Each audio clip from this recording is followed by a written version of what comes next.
Dewan Perwakilan Rakyat Daerah, DPRD, Kabupaten Pesisir Barat, Pesibar, menggelar sidang paripurna istimewa dalam rangka memperingati Hari Ulang Tahun, HUT, Pesibar ke-11, di ruang sidang paripurna lantai 3 Sekretariat DPRD Pesibar, Senin, 22 April 2024. Sidang paripurna yang dihadiri 15 dari 25 anggota DPRD tersebut, dipimpin langsung Ketua DPRD, Agus Cik, SPD, didampingi Wakil Ketua I, Ribzon Effendi, dan Wakil Ketua II, Ali Yudiam, SH, serta dihadiri langsung Wakil Bupati Pesibar, A. Zulkoini Syarif. Sidang paripurna itu juga dihadiri perwakilan kabupaten tetangga mulai dari Kabupaten Tanggamus, Lampung Barat, Lambar, Tulang Bawang, Kaur Provinsi Bengkulu, hingga Ogan Komering Ulu, Oku, Selatan Provinsi Sumatera Selatan, Sumsel. Selain itu PJ, Sekda, DRS John Edward, M.Pd, Ketua Tim Penggerak Pemberdayaan Kesejahteraan Keluarga, TPPKK, Yulnawati Zulkoini, Ketua Dharma Wanita Persatuan, DWP, Pesibar, L. Liastuti, SPD, MM, para kepala organisasi perangkat daerah, OPD, di lingkungan Pemkab Pesibar, Forkopimda Pesibar, Camat, dan 16 Saibatin Marga. Dalam sambutan Bupati Agus Istiqlal, yang disampaikan Wakil Bupati Zulkoini Syarif menyampaikan bahwa sidang paripurna istimewa tersebut merupakan salah satu rangkaian dari perayaan HUT Pesibar ke-11 yang jatuh pada 22 April 2024 dengan mengusung tema, Ijaham Bebahong Ngewujudko Pesibar Maju Hek Sejahtera. Tema tersebut diambil sebagai bentuk sinergitas dan sinkronisasi daerah dalam upaya mendukung pencapaian target-target pembangunan nasional dan dengan bekerja sama, diharapkan Pesibar memiliki kemampuan untuk mencapai tujuan memajukan dan meningkatkan kesejahteraan di Pesibar sekaligus menuju Pesibar yang amanah, maju, dan sejahtera, tutur Zulkoini Syarif. Menurut Zulkoini, hingga tahun 2024 Pesibar terus melakukan pembangunan di seluruh sektor dalam upaya mencapai tujuan kesejahteraan rakyat. Wakil Bupati Zulkoini Syarif juga memaparkan beberapa capaian kinerja makro daerah, di antaranya capaian Indeks Pembangunan Manusia, IPM, pada tahun 2023 sebesar 70,4 atau naik 5,26 poin dibandingkan capaian tahun 2022 sebesar 65,14. Selanjutnya angka kemiskinan daerah, di tahun 2022 sebesar 13,84%, sedangkan di tahun 2023 menjadi 13,49% atau terjadi penurunan jumlah penduduk miskin sebesar 0,35%, paparnya. Terkait tingkat pengangguran terbuka, lanjut Wakil Bupati menerangkan, di tahun 2022 capaian sebesar 3,73%, dan di tahun 2023 menurun 0,26% atau menjadi 3,47%.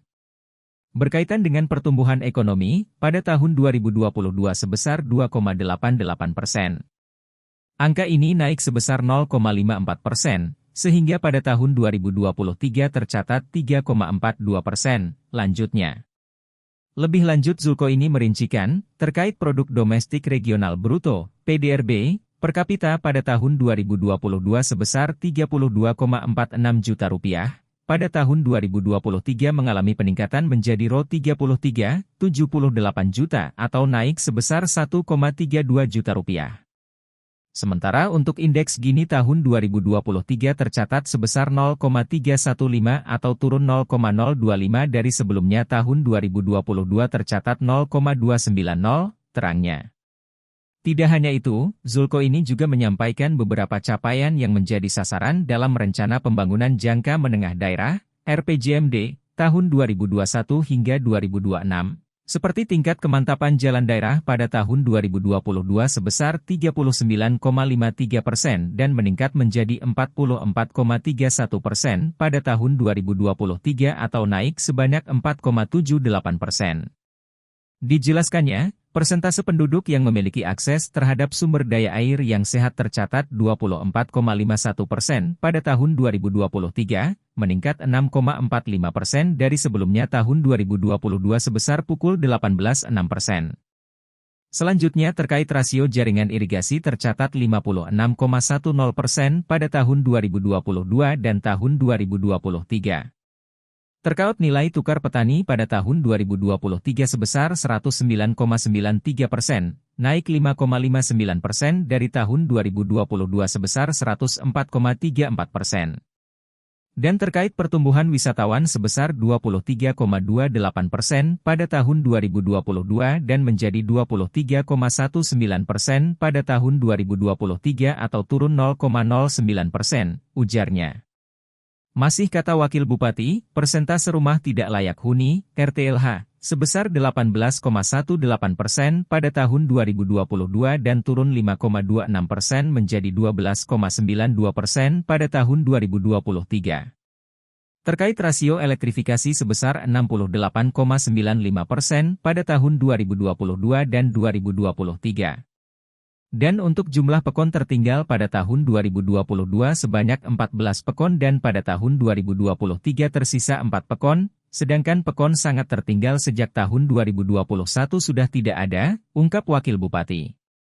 Sebagai negeri para saibatin dan ulama pada sektor agama, Pemkab Pesibar selaku fasilitator terus berupaya untuk menciptakan suasana kondusif, rukun, aman, dan tentram demi menciptakan hubungan yang harmonis antar masyarakat dan antar pemeluk agama.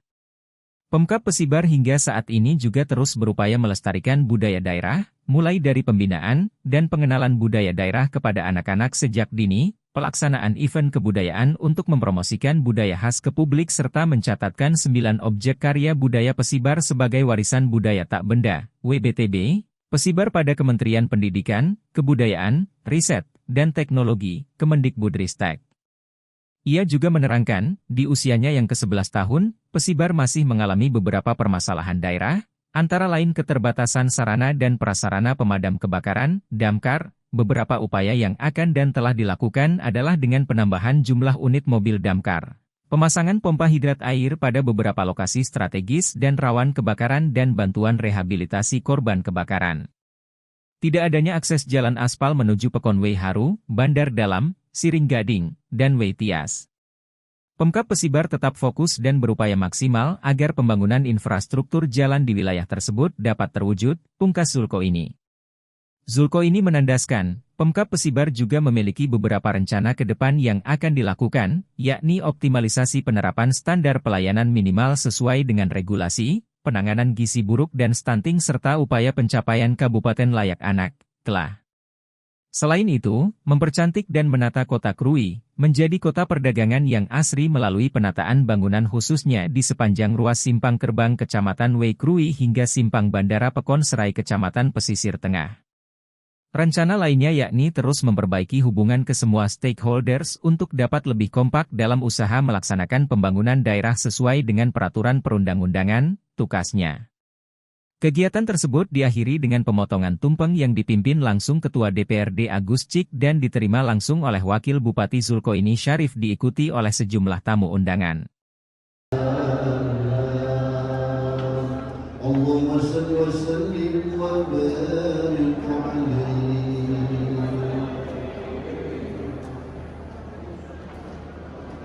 Silakan duduk kembali.